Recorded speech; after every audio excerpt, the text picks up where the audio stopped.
So one, you also say nuclear submarines. You mentioned about 30 minutes, 20, 26, 33 minutes. But with nuclear submarines, that number can be much, much lower.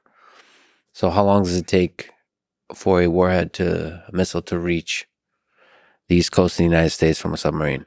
Just when you thought it was really bad, Yeah. and then you kind of realize about the submarines. I mean, the submarines are what are called second strike capacity, right? And you know, it was described, submarines were described to me this way. They are as dangerous to civilization, and let me say, a nuclear armed, nuclear powered submarine is as dangerous to civilization as an asteroid. Okay. They are unstoppable, they are unlocatable. The former chief of the nuclear submarine forces, Admiral Michael Connor, told me it's easier to find a grapefruit sized object in space than a submarine under the sea. Okay.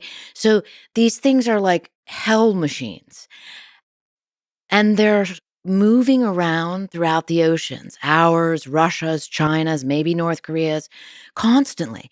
And we now know they're sneaking up to the east and west coast of the United States within a couple hundred miles. How do we know that? Why do we know that? Well, I found a document inside of a budget um, that the Defense Department was going to Congress for more money recently, and showed maps of precisely where these submarines, how close they were getting to the eastern seaboard. So wait. So nuclear subs are getting within 200 miles?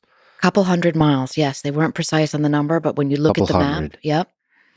And that's when you're talking about under 10 minutes from launch to strike. Undetectable. And they're undetectable. The map making is done after the fact because of a lot of underwater surveillance systems that we have. But in real time, you cannot find a nuclear submarine. And, just the way a submarine launches, goes 150 feet below the surface to launch its ballistic missile.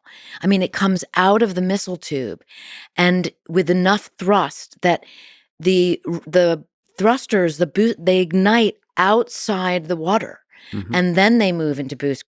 And so the technology involved is just stunning and shocking. And again, trillions of dollars spent so that we never have a nuclear war.